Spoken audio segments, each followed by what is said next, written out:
किया और प्रजापति दक्ष आदि खोज कर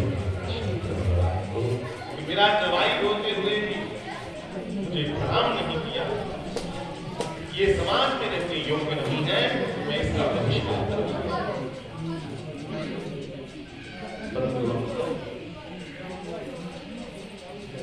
अभिमानी आदमी ये नहीं देखता कि मुझे प्रणाम किसने किया, कमंडी होता कोई नहीं देखता, लेकिन मत्था टेक दिया ना कोई नजरिए उसने नहीं देखा, फिर वो उसको ताड़ता रहता है। अभिमानी व्यक्ति हर समय यही सोच में रहता है,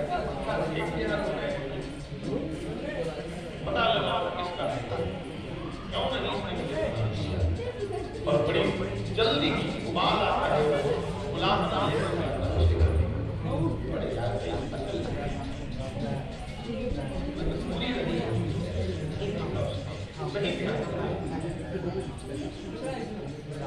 तो दक्ष ने ये नहीं देखा कि शिव कर क्या रहे, एक बात ध्यान में नहीं, ये कथा हो चुकी है सिर्फ इसलिए कि शिव एक भी श्वास उठा नहीं जाने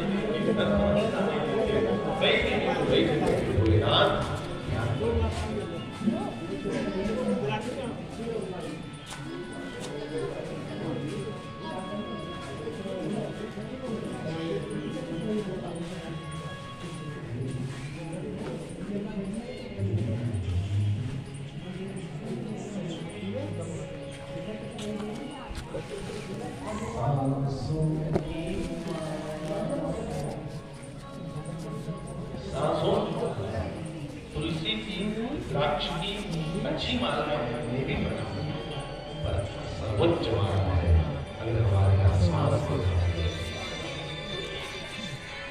श्वासों की माला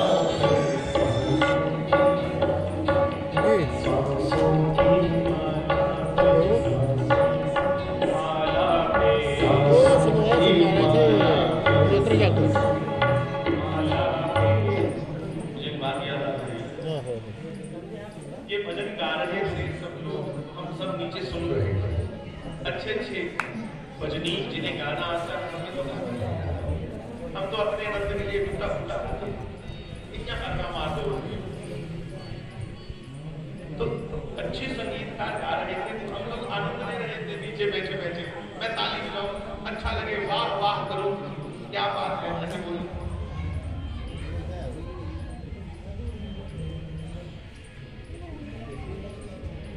और मेरे मुंह में शब्द बहुत ज्यादा है, जियो प्यारे जियो, ये भी बहुत बात है। तो मुझे एक बच्चा पूछने लगा, महाराज जी आपने जियो फोन वालों से पैसे ले रखे हैं क्या? जहां आप देखते हो कि थोड़े लोग ज्यादा है वहां कहते हैं जियो प्यारे जियो जियो, तो जियो का मतलब मन से एक दुआ निकलती है उसको कि तू और जी, लंबा जीवन हो तेरे पास दिखला है, उसको एक मन से दुआ निकलती है, ये दुआ है। जियो कोई तो फोन वाला नहीं, मुझे छोटा सा बच्चा पूछता है जियो का कोई आपके साथ कनेक्शन है जियो का? तो फिर जहां 10-20 आदमी 50 बैठे हो, आप कुछ जब सुनते हो तो आप बोलते जियो प्यारे जियो, मन से दुआ है, आप भी कुछ गलत अर्थ मत करते हैं। तो ये भजन चल रहा था, हम सब लोग बैठे थे, इस सांसों की माला से,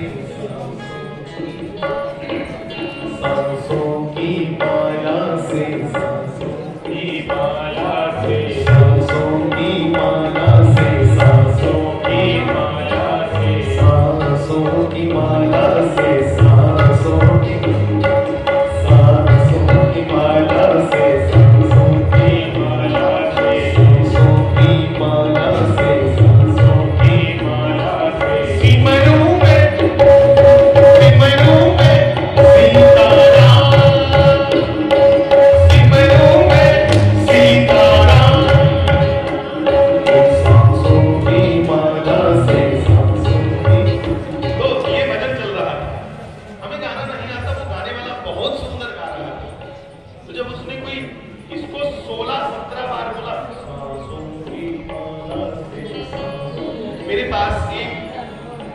ब्याही हमारी भी लड़की थी, कोई बैठी थी, तो उसने मुझे कहा भैया जी ये भैया क्या कह रहे हैं कि सास की माला पर जाकर जपना है, सासू माँ की माला पर जाकर जपना है, अगर सास के पास माला नहीं हुई तो फिर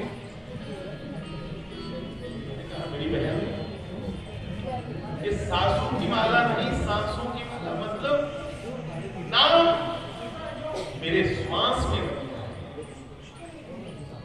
मैं ब्रीथ करूं तो राम निकले, अंदर श्वास ले जाऊं तो राम, अंदर श्वास निकले तो राम।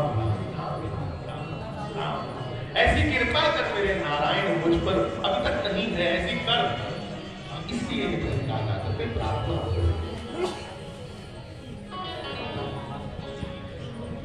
सिमरू में क्या सीताराम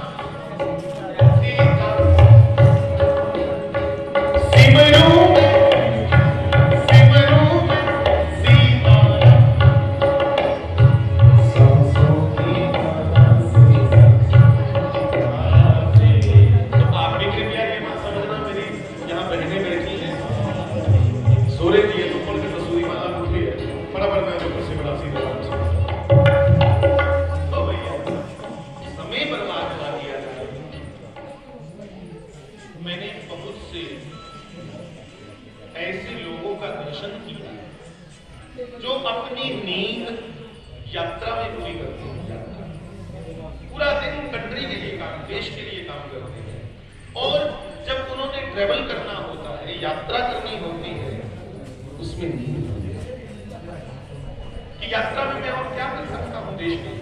तो जो मैंने सोने में समय बर्बाद करना है वो मैं अपनी ट्रेवलिंग में बाकी फुल नाइट जो बाकी समय बचता है कंट्री के लिए, देश के लिए, समाज के लिए, हर एक व्यक्ति के लिए मैं काम करूं। इसे कहते हैं शिव संकल्प। पंडित लोग बार बार कहते हैं शिव संकल्प वस्तु, शिव संकल्प वस्तु। यही शिव संकल्प है कि मेरे द्वारा किसी का अहित ना हो, मेरे द्वारा किसी का कोई बुरा ना हो। मैं ठाकुर मैं किसी को कष्ट और कई बार हो जाता है। फिर महाराज श्री की बात, ऋषाश्री की बात, कुछ गिनती कम करने को ना होगी। पूरी तरह हम गुनाह मुक्त नहीं हो सकते, पूरी तरह नहीं सुधर सकते, तो कुछ तो सुधरे। कैसे मालूम पड़ेगा कि हमारे अंदर अभी सुधार करने वाला है? ये मालूमात करने के लिए तुम्हें सत्संग में आना ही पड़ेगा। सत्संग में बैठे पता चलता है कि हम बहुत पीछे, अन्यथा बाकी जगह तुम सिद्ध करने में लगोगे कि मैं बहुत आगे, वो पीछे।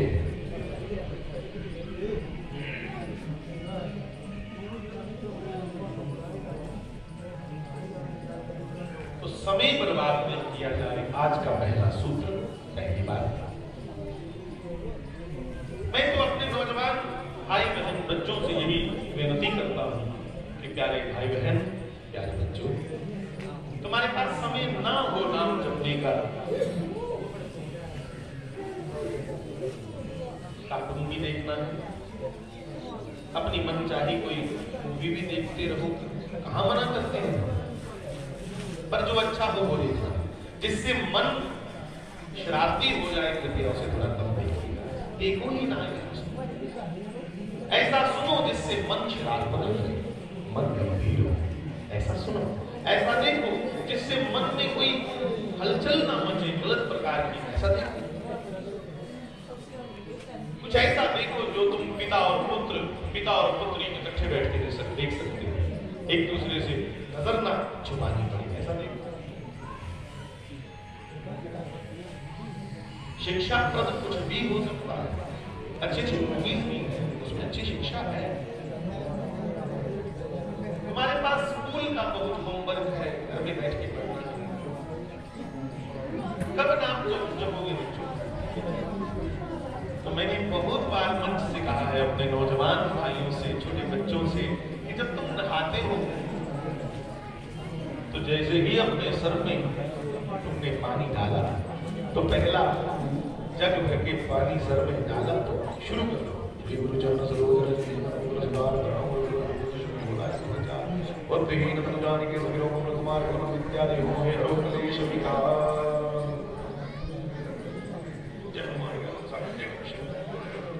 पूरा हनुमान चालीसा गाना तुम बच्चे हो ना, कुछ कंसेशन मिलेगा तुमको।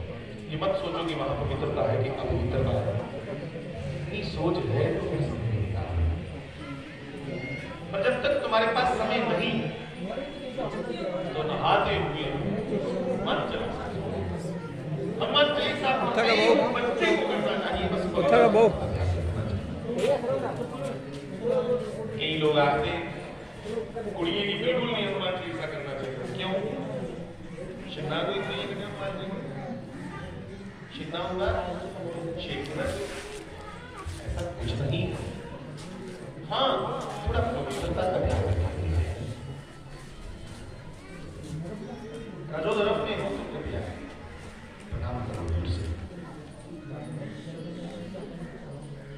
मेरे पुरुष हम कई बार मात्र शरीर से भी ज्यादा पवित्र हो जाते हैं। हमारे अंदर कहीं ना कहीं पुरुषत्व का अहम जो बना रहता है, हम पुरुष ये अहम ही हमें अपवित्र और उसके साथ साथ अपने शरीर में न जाने क्या क्या दुर्गंधली डालते हैं। कब्रिस्तान बना दिया, लाशों की लाशें डाल दी तुमने खा के। मरे हुए से छू करके नहाते हो, मरे हुए से छू करके नहाते हो, या कह लो लकड़ी तलवा करके नहाते हो, ऐसे नहीं। मुर्दा और जानवर काट के खाते हो। कोई क्या लकड़ी द्वार के दे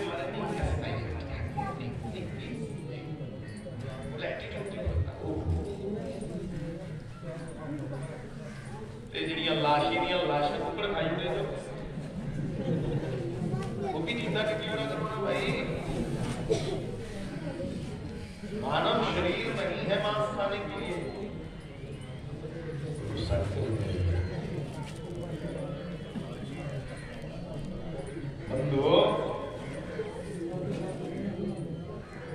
मुझे छोटे से बच्चे ने कहा कि मेरी निक्की निक्की नियाने को ऐसी ऐसी गल्ला लगनी है। मुझे बोला छोटा सा बच्चा कि बड़ी जल्दी जल्दी बताओ कि कितने जानवर मीट ईटर है और कितने वेजिटेरियन है।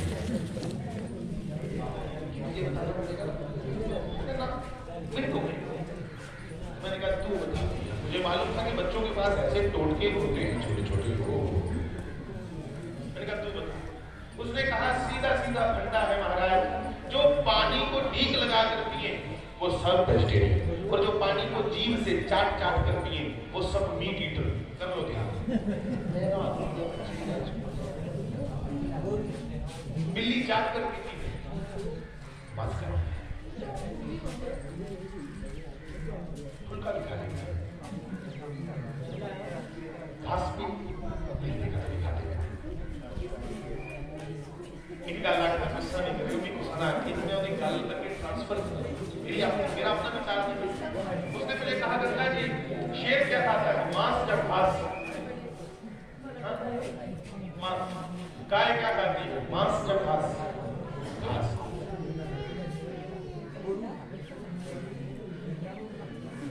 उसने कहा जा शेर बन जाओ या गाय बन जाओ, बीच का कुत्ता बनना छोड़ दो। तो कुत्ते वाले काम ये भी खाओ वो भी खाओ। ये मेरे शब्द नहीं है, मैं उसको बुलाऊं तो उसको पूछना चाहूंगा शब्द। उसने कहा जा शेर बनो या गाय बनो, ये बीच का क्या मामला है? सिंह मांस या घास? सिर्फ मांस। गाय मांस या घास? सिर्फ घास। बस जा गाय बन जाओ और जा सिंह बन जाओ। फिर फुल के लिए कितना खबरदार।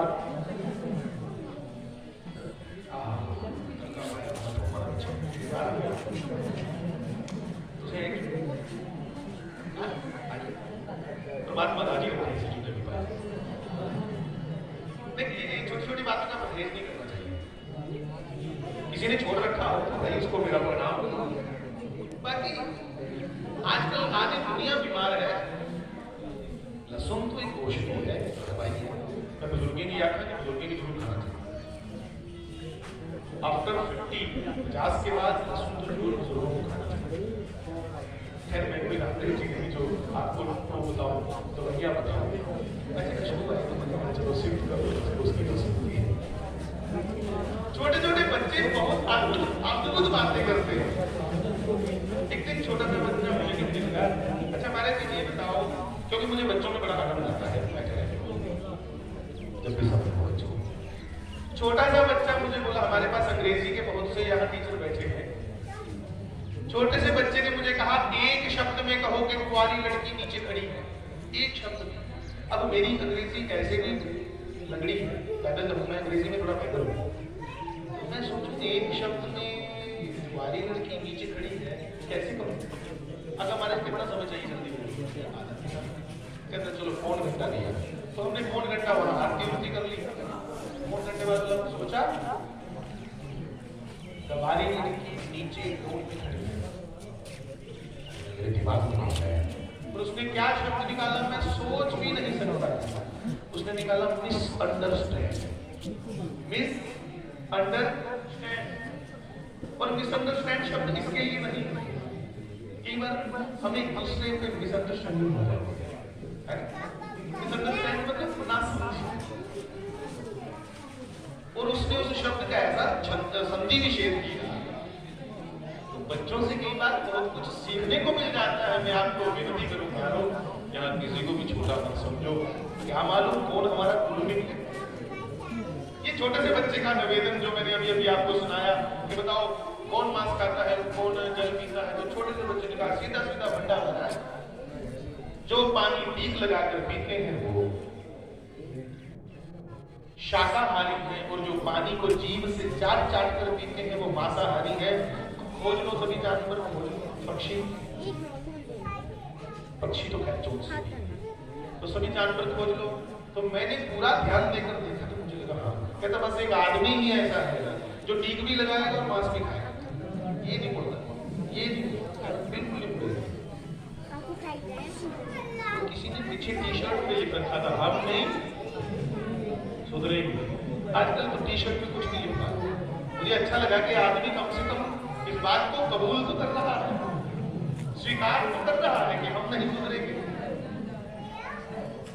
तो मेरे नौजवान भाई बहन आइए, जीवन थोड़ा है, इस जीवन को कहीं हम ईर्ष्या और द्वेष में न निकाल दें, कहीं खाने लगाने के चक्कर में जीवन व्यतीत ना हो जाए।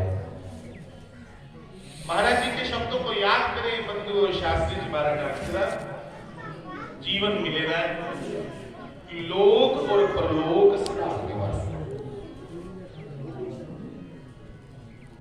कल हमने शिव विवाह का आनंद लिया कि सती अपने पिता के घर गई, वहां शिव की निंदा सुनी तो क्रोध आया कि पति की निंदा इस शरीर ने पहली बार सुनी, अपना शरीर ही क्रोध में आकर के समाधिस्थ कर दिया। सती के शरीर के टुकड़े सुदर्शन चक्र से विष्णु द्वारा किए गए, क्योंकि शिव शरीर को नहीं छोड़ रहे थे। जहां जहां सती के शरीर के अंग गिरे वहां वहां शक्ति पीठ की रचना हुई। पाकिस्तान में भी एक हमारा शक्ति पीठ है हिंगला माता। पीछे थोड़े दिनों पहले व्हाट्सएप पे बड़ी चर्चा थी उसकी, हिंगला माता। शक्ति पीठों का निर्माण हुआ, देवताओं के द्वारा प्रार्थना की गई भगवान शिव को कि सती ही हिमाचल राज और रानी मैना के पुत्री रूप में प्रकट हुई है। उसने घोर तपस्या की, भगवान उसके साथ ब्याह करो। भगवान शिव नहीं माने तो श्री राम भगवान जो शिवजी के आराध्य देव हैं, उन्होंने शिव के अंतःकरण में प्रकट होकर के प्रार्थना की कि हे शिव, आपका अर्थ ही कल्याण है, तो जगत के कल्याण के लिए आप अपना विवाह करो। मैं प्रत्येक नौजवान से कहूं, प्रत्येक अपनी बहन से कहूं कि हमारा विवाह जगत के कल्याण के लिए होता है, सिर्फ अपने स्वार्थों को सिद्ध करने के लिए नहीं। परिवार का कल्याण कैसे हो, वंश की वृद्धि कैसे हो, और हम दोनों की सोच जब मिले पति पत्नी की, उससे कैसे हम शुभ कर सकते हैं, शुभ से शुभ।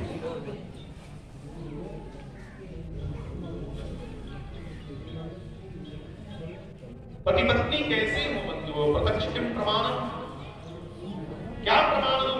मेरे सामने चित्र लगा है भगवती दयामयी मां चंपामयी और शास्त्री जी महाराज का। इससे बढ़िया क्या कहूंगे पति पत्नी कैसे हो। और माता जी के मिलने के बाद ही महाराज जी ने समाज का कल्याण किया।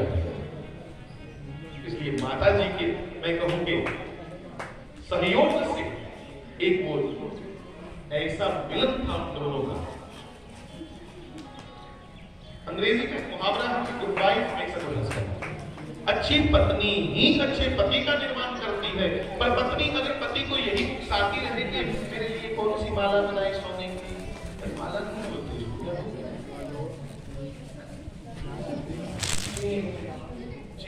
चलू आ जाए चेन, पति ने की चेन बना दी, उसका अपना चैन उतना रहता है,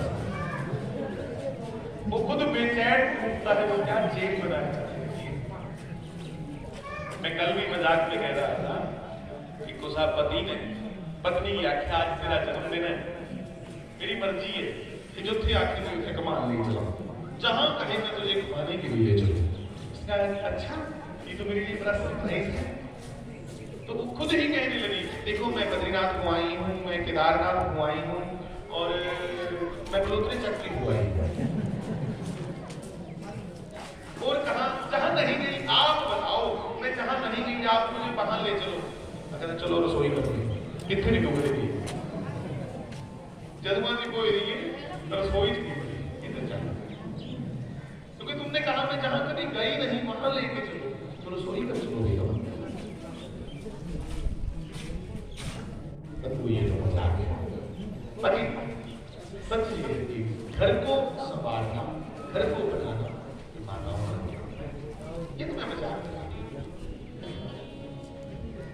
यत्र नार्यस्तु पूज्यन्ते रमन्ते तत्र देवताः, बड़ी महिमा है माताओं। आप में लक्ष्मी का अनुभूति है, और अगर नारी की भौं टेढ़ी हो जाए तो रणचंडी भी आप है।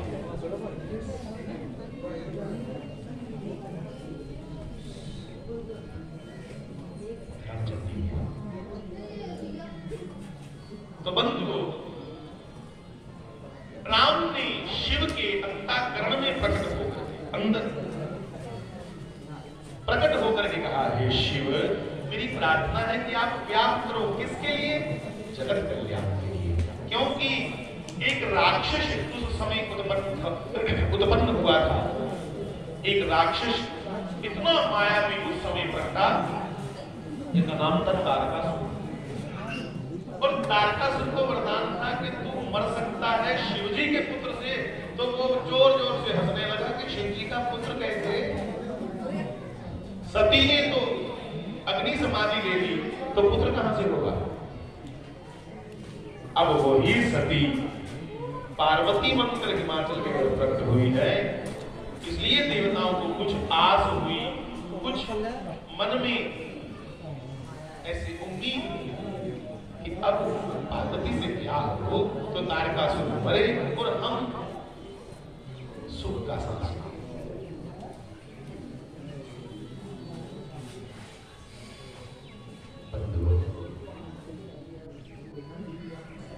सभी शिव के पास ब्याह करो, ब्याह करो, ब्याह करो, बड़े बड़े बड़े वाले ब्याह दिखे, सब बड़ा चाह ब्याह खाद चाहता वही चाव नहीं, अपना मतलब हल करना था कि तारकासुर कैसे मरे। मैं कभी कभी एक शेर बोलता था, याद आ कि यहाँ तेरे कब की हिफाजत कौन करता है। शेर सुनिएगा कि यहाँ तेरे गम की हिफाजत कौन करता है। यहाँ तेरे गम की हिफाजत कौन करता है? शंकर शंकर को देवता कह रहे हैं ब्याह करो, हमें बहुत चाव है तेरे ब्याह का। कोई चाव नहीं था। तारकासुर मरे उस स्वार्थ को सिद्ध करने आए थे। तो शेर है कि यहां तेरे गम की हिफाजत कौन करता है, दिखावा सबको आता है, मोहब्बत कौन करता है। दिखावा सबको आता है, यहां मोहब्बत कौन करता है। और जो बंदे को मोहब्बत करने वाले लोग हैं, जो कृष्ण प्रेम करने वाले, राम प्रेम करने वाले लोग हैं, वो लोग छोड़ हद से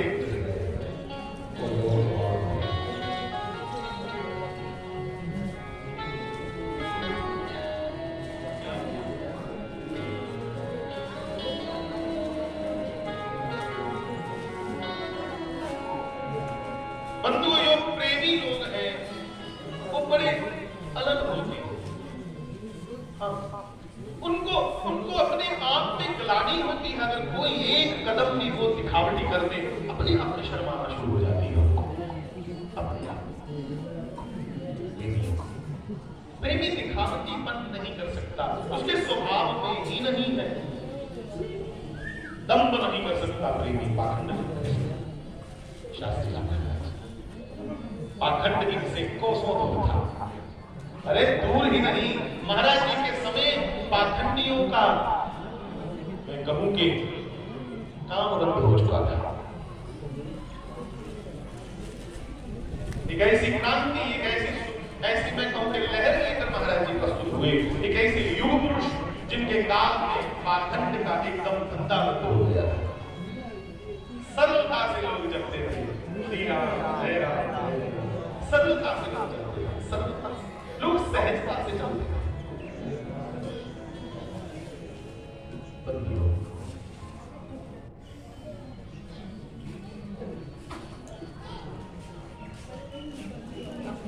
ये लोग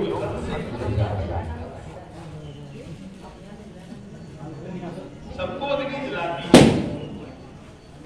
तपश है अग्नि की, पर परवाने को जलने की कोई परवाह नहीं होती।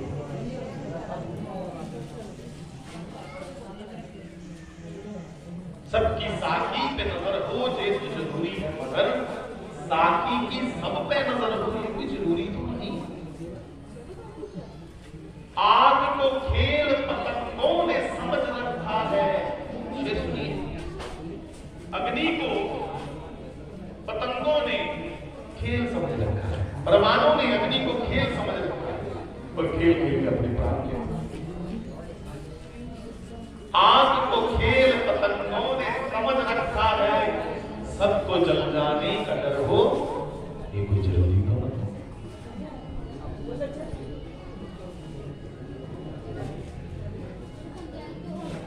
सबको जल जाने का डर हो ये कोई जरूरी तो नहीं। भैया सब लोग मौत से घबराए, ये जरूरी नहीं। वो कैटेगरी ही अलग है, वो कैटेगरी।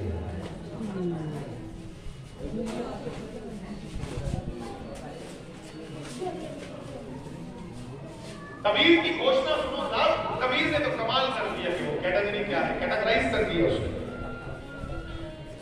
क्या किया सुनिए, कि जो मरने से जग डरे,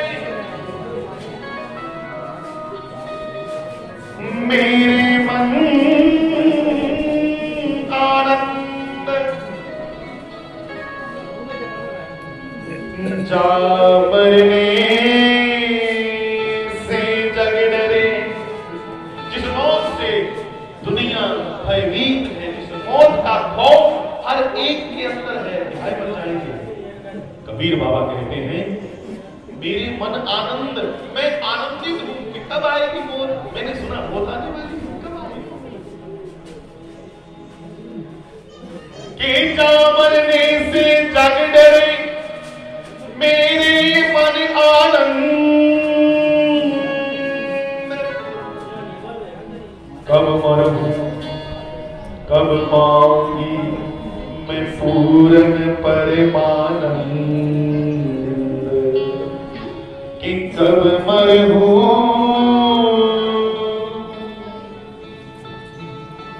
कब मरहूं कब पाऊंगी मैं पूर्ण परमानंद।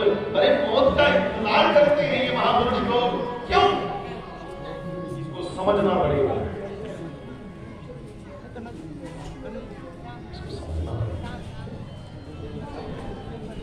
आज का विषय मेरा कोई और था, पर मुझे लग रहा है विषयांतर हो रहा है, धीरे धीरे टॉपिक बदल रहा है। पर खैर मानुष की कुछ ना अपने हाथ में, भैया कथा करना नहीं ना, अपन कोई विद्वान है ना हमें कथा करना आती है। हम लोग तो महापुरुषों के प्रसाद को जो प्रसाद मिला है वही शब्द आगे मानते हैं।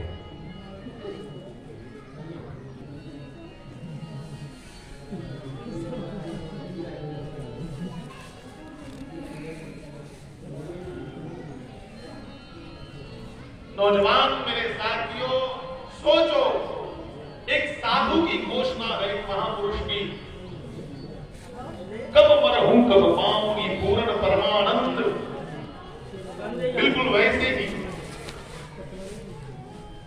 सुभाष चंद्र बोस, जिनका कल दिन था 23 जनवरी, सुभाष चंद्र बोस जी का जन्मदिन है।